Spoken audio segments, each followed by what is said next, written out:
मायावती से दानिश का धोखा, बहुत ही रोका बहुत ही टोका। रास्ते पर जब नहीं आया दानिश, मायावती ने ले लिया फैसला। दानिश का दिल डोल रहा था, मायावती बखूबी समझ गई थी, मान चुकी थी कांग्रेस के रंग में रंग चुके हैं दानिश। रंग बदलते दानिश को मायावती ने दिखाए तेवर। मोदी के करीब देवगौड़ा को मायावती क्यों कहने लगी, आपसे ये उम्मीद नहीं थी। पूर्व प्रधानमंत्री एचडी देवगौड़ा के जिस विश्वास पर विश्वास करके बीएसपी प्रमुख मायावती ने दानिश अली की राजनीति को सहारा दिया था, जब उसी विश्वास को दानिश अली ने तोड़ दिया, चकनाचूर कर दिया, तो बीएसपी प्रमुख मायावती ने भी फैसला ले लिया है। दानिश अली पर मायावती ने जो फैसला लिया, वैसा फैसला वो अक्सर लेती नजर आई है। अभी कुछ महीने पहले कांग्रेस नेता इमरान मसूद ने बीएसपी में रहते हुए वैसा ही किया जैसा दानिश अली ने किया। दानिश के इरादों को मायावती भांप चुकी थी, वो जान चुकी थी। दानिश की सियासत का दिल डोल रहा है, मन बदल रहा है। दानिश कांग्रेस के रंग में रंग चुके हैं, मायावती ये मानने लगी। तभी फैसला ले लिया, दानिश अली को बीएसपी से बाहर का रास्ता दिखा दिया गया।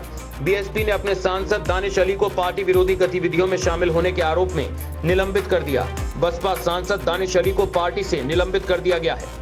दानिश अली जिस तरीके से संसद में कांग्रेस के साथ खड़े नजर आए, सामने आ रहा है, यही बात कार्रवाई की सबसे बड़ी वजह बनी। बीएसपी ने कई बार दानिश अली को हिदायत दी थी और कहा था कि पार्टी अपने मुद्दे पर उनके साथ है।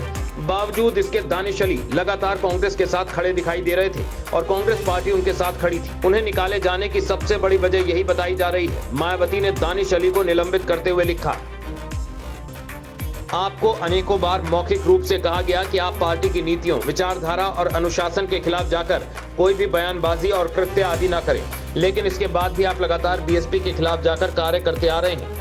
साल 2018 तक देवगौड़ा की जनता पार्टी के सदस्य के रूप में कार्य कर रहे थे और कर्नाटक में साल 2018 के आम चुनाव में बीएसपी और जनता पार्टी के साथ गठबंधन में आप देवगौड़ा की पार्टी की तरफ से काफी रहे थे। कर्नाटक के चुनाव के नतीजे आने के बाद देवगौड़ा की अपील पर आपको अमरोहा से बीएसपी के प्रत्याशी के रूप में टिकट दिया और इस टिकट के दिए जाने के पहले पूर्व प्रधानमंत्री एचडी देवगौड़ा ने यह आश्वासन दिया था कि आप बीएसपी का टिकट मिलने के बाद बीएसपी की सभी नीतियों और निर्देशों का सदैव पालन करेंगे और बीएसपी के हित में कार्य करेंगे। इसी आश्वासन के बाद ही आपको बीएसपी की सदस्यता ग्रहण कराई गई थी और अमरोहा से चुनाव लड़कर और जिताकर लोकसभा भेजा गया।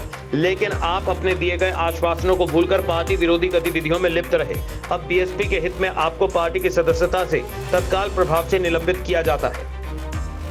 मायावती का यह संदेश न सिर्फ बीएसपी से निकाले गए सांसद दानिश अली के लिए है, बल्कि पूर्व प्रधानमंत्री एचडी देवगौड़ा के लिए भी है, जिनके कहने पर दानिश अली को बीएसपी में शामिल किया गया। एचडी देवगौड़ा अब पीएम मोदी के करीब हो गए हैं, तो दानिश के बारे में दावा किया जा रहा है कि वो कांग्रेस में शामिल हो सकते हैं। बसपा सांसद दानिश अली पर बीजेपी सांसद रमेश बिधूड़ी के आपत्तिजनक बयान से सियासत गर्मा गई थी। बिधूड़ी के बयान की चौतरफा आलोचना के बीच कांग्रेस के वरिष्ठ नेता राहुल गांधी ने सितंबर में दानिश अली से उनके आवास पर मुलाकात की थी। इस दौरान उनके साथ कांग्रेस के महासचिव केसी वेणुगोपाल और सांसद इमरान प्रतापगढ़ी भी थे।